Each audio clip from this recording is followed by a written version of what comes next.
The Death of the Junior Developer by Steve Yegge, June 24, 2024. Warning. This blog post is somewhat speculative. The sky might not be falling, but my spidey sense is definitely tingling. The way we are all doing our jobs in software is changing, potentially in big ways. So let's think of this as a thought exercise. With that disclaimer, we're off. I have been chatting with a bunch of both junior and senior developer-type folk at different companies lately. By cross-articulating these conversations, I've picked up on an emerging new pattern, which is that like 80% of you are way smarter than me. My goodness, what have I been doing? But also another pattern, which is that a lot of people picked a bad year to be a junior developer. A whole lot of people. I wouldn't want to be just getting started in the industry today. Not just the computer industry. Any industry. It's a bad year to be a junior anything. My wife Lynn and I are huge horror movie buffs, so to reflect the somber theme of today's rant, I will use horror movie titles to introduce our sections. Let's start by talking about what's happening to junior developers. The Purge, 2013. Our first story of the day is about a law firm and has nothing to do with programming, but it is indeed centrally relevant to the crisis that is just starting to loom ominously, as crises love to do. My buddy Gene Kim gave me permission to share this story about his friend who is a managing partner at a 50-person law firm. In short, one might surmise that all hell is breaking loose at said law firm because of ChatGPT, with some wondering whether the entire structure of their firm, which has been stable for a very long time, might now be completely wrong. Their whole comp structure, pensions, succession planning, everything is going through an existential crisis due to a frigging chatbot. The problem, you see, is that there could be a future where they don't need junior associates anymore. Increasingly, they need only senior associates who, A, describe the tasks to be done, i.e., create the prompts, and B, review the resulting work for accuracy and correctness. The high-end LLMs do so well with tasks normally fielded by junior associate lawyers that there isn't much room left for the real junior associates on payroll. The LLM can produce research, summaries, briefs, contracts, memos, pleadings, petitions, anything they need. All the documents it creates are perfect, with the catch that if someone senior doesn't double-check its work before a judge sees it, you might wind up in jail or something. Catching the LLM in a hallucination, catching a junior associate in a mistake. Pretty similar. Really just two options for generating the same output. Except one of those options is fast and tireless and essentially free. And the other one puked on the chocolate fountain at the holiday party. Woo, you picked a bad year to be a junior associate lawyer, that's for damn sure. Sorry, graduating class of 2024. Sucks to be you. The Shining, 1980. Gene shared the law firm's story to illustrate how widespread this problem is. He suggests that the same chaos, which is undoubtedly unfolding across legal firms everywhere, could affect all writing and editorial jobs. You can imagine a world where demand for junior writers and editors starts to evaporate. Market forces are nudging everyone towards having senior writers who are also good prompt engineers. An arrangement that meets all of their needs faster and cheaper than hiring junior humans. Gene, as an accomplished and senior author, is delighted with his productivity gains with his LLM of choice, Claude Opus. He showed me a big writing project that he'd just finished, in which he had spent easily 45+ minutes crafting the prompt, refining it, until he had a 7,500-word narrative that could serve as a starting point for rewriting, editing, and adjustment. In comparison, this blog post is about half that size. And that draft was fantastic. I've read it, and it's glorious. On a good day, Gene can write 1,000 words per day. His estimate is that Claude did for him in 90 minutes what would normally have taken him 10 days. It solves the blank page problem and gets him to the 20-yard line, where the fun begins. He estimates using an LLM as a writing tool gets him there 2-3x faster now, helping him meet his personal requirements and quality bar. Gene could not be happier, at least for himself, because in addition to being faster, he also feels working this way is more fun. All work and no play makes Jack a dull boy, right? He's a happy dude, but he is terrified for his teenage kids. Invasion of the Body Snatchers, 1956. Anecdote. I watched the pod scene from the original black and white 50s version of this movie when I was about 8, and wow, that was traumatizingly scary. My wife has also been watching horror movies since she was about 4, and we share a deep love of horror, probably because we're all messed up from childhood. We've just seen the same plot play out for the legal profession and writing, editing jobs, where LLMs are threatening to outpeople the people. Let's watch the same movie again in some genres closer to home. Just a few days ago, our illustrious head of AI, Rishabh Mehrotra, was showing me a classifier and multi-class prediction model that he had trained and deployed in a single day with ChatGPT. He said it would have been a 6-week university senior-level intern project a year ago. This is affecting data science too.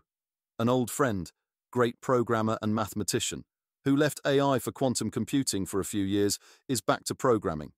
He confided, somewhat excitedly, that even though he does a lot of programming, he doesn't consider himself a programmer anymore.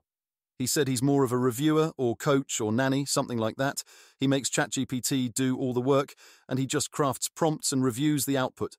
That resonated with me, since I, too, have been replaced by a bubble bath plant pod human who pretends to be a programmer but is in fact outsourcing almost all of it. Naturally, when I say, make ChatGPT do all the work, there is plenty of coding we still do by hand. What I mean is that chat first is the default, and writing by hand with completions naturally is our fallback plan. My quantum friend and I are both finding much less need for that fallback recently. Since then, I've found several other super amazing colleagues who have also adopted this coding strategy to accelerate themselves. And frankly, it has been a bit of a relief to hear confirmation coming from so many great people that chat-first programming is indeed a new thing. The Thing, 1982. Is it really new? Clearly, this new thing has already been around in other domains, since even the original ChatGPT was able to replace a lot of human labor. But for coding, let's be serious here, chat coding has sucked.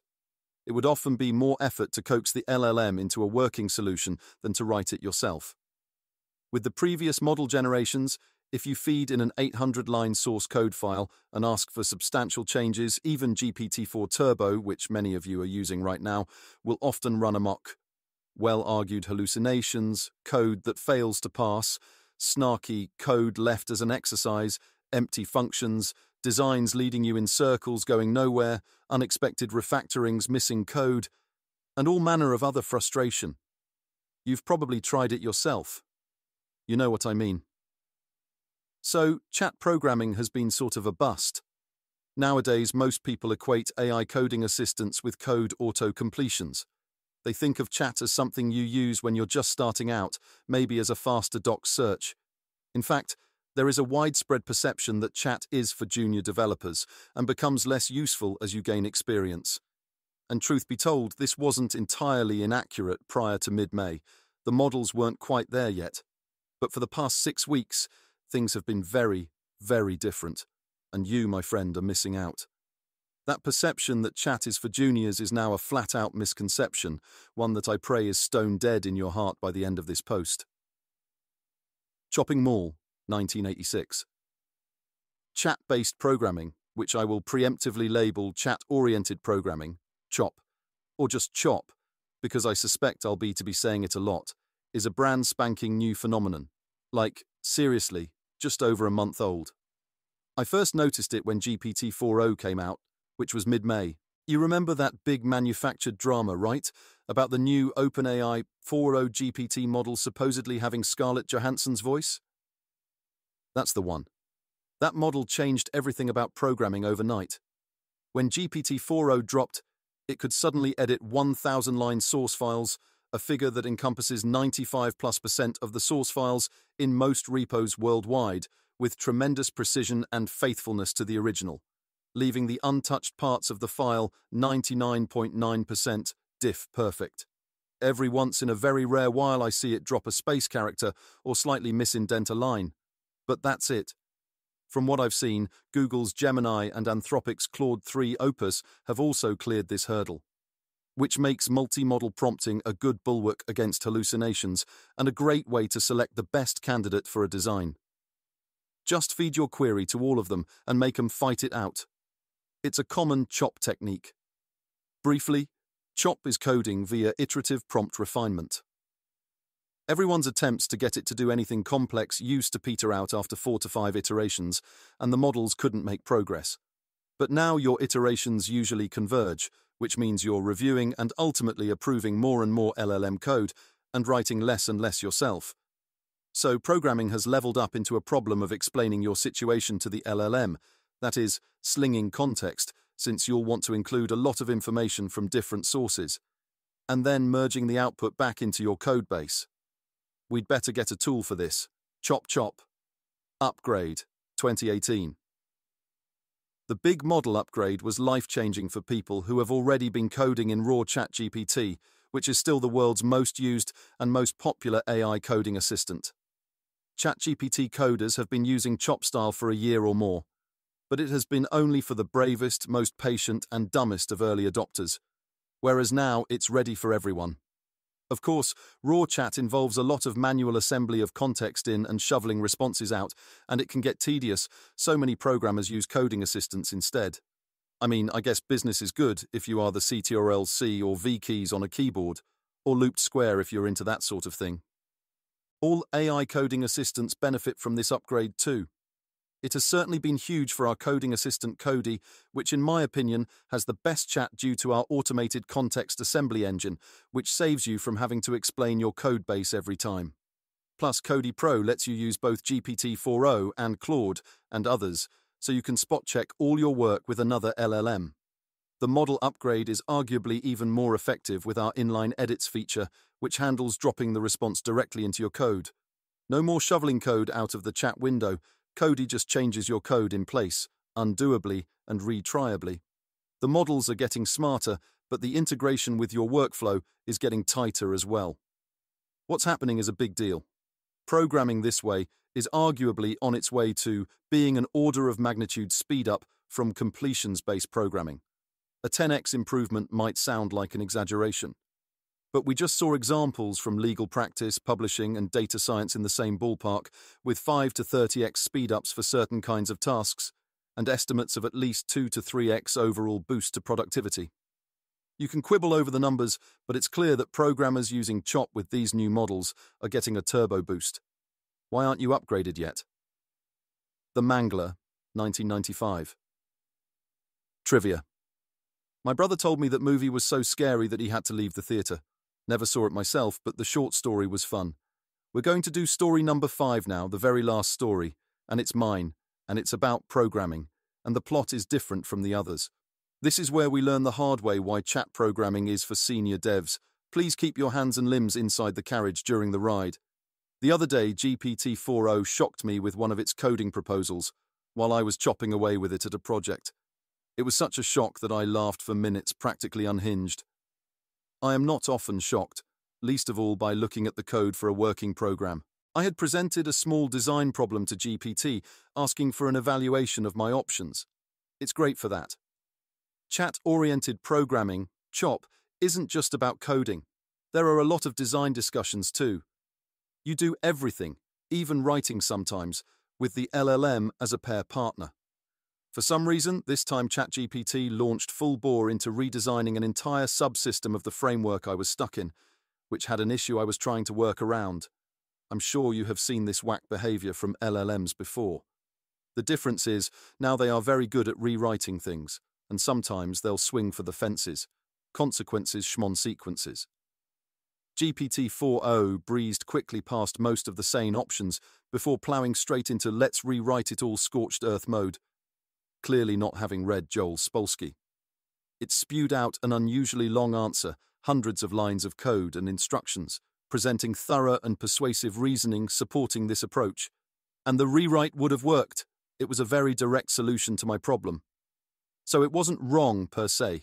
There are rarely things in design that are truly wrong, like wrong, as there are exceptions to most rules. There was only one teeny tiny issue with it, which is that it would have killed someone. Not on my project, hopefully, but if the model is currently spitting out similar suggestions to people working on software that controls giant saws in machine shops, someone's going to die. Cabin in the Woods, 2011. GPT's redesign was awful, but not when you looked directly at it. Up close, it was downright cozy. You had to pull back and look at the design in the broader context of its interactions with other subsystems, but also support, maintenance, upgrades, add-ons, and a bunch of other dimensions that are critically important to software design and engineering. With that wider lens, it was an unbreakable level train wreck waiting to happen. But it was wearing a superb disguise. A less experienced dev would surely have fallen for it. I could feel the power and the attraction of the approach it was espousing, the force of the arguments backing it. The whole thing was appealingly packaged, technically correct, and laid out for you to just take it and run. My pal Chris Smith says the word I'm looking for is specious. So yeah, that, oh yeah. And it just hit me all at once how hilariously inappropriate and potentially dangerous this answer was. It was so impressive and so spooky. I laughed and laughed, like a little kid watching bubble bath plant monsters replacing all the people. My senior colleagues have recently recounted similar chat scenarios in which a more junior dev would have been completely taken in, potentially losing days to weeks of work going the wrong direction. Or worse. Chat, it seems, is safer for senior programmers than it is for junior ones, and a lot of companies are going to interpret safer to mean better.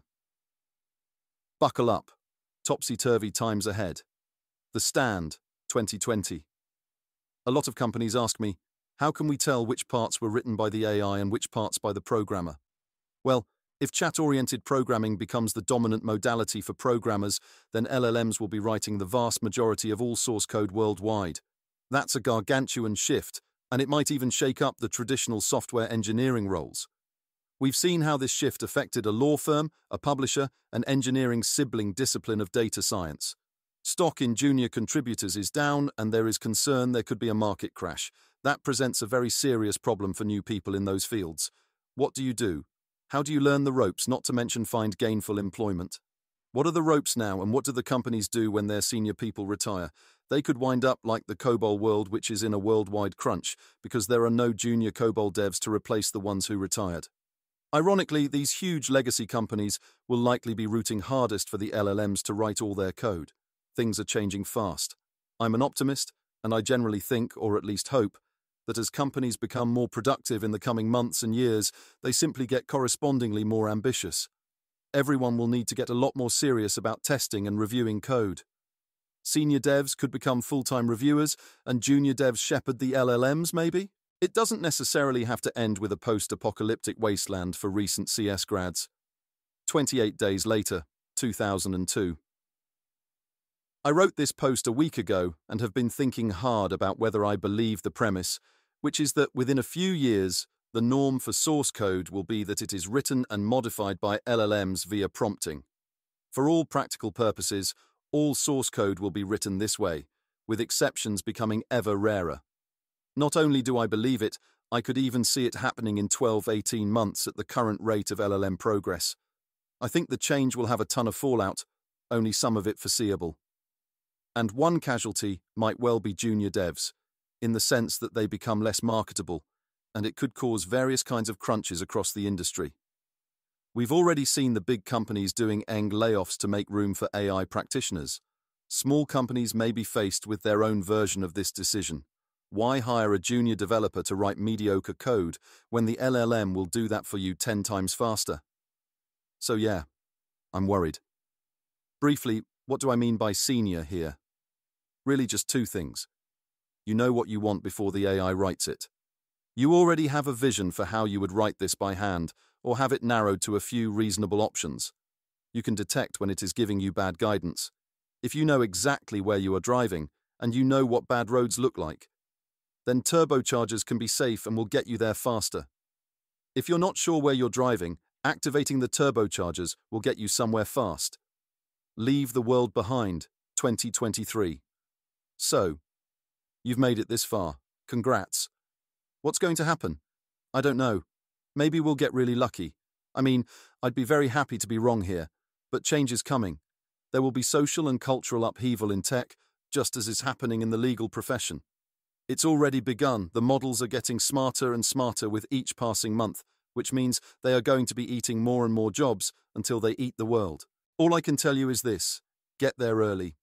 One time, Googlers were complaining at TGIF that the parking garage was filling up by mid-morning, and Larry Page jokingly suggested, "Maybe you should come earlier." At that moment, he reeked of billionaire.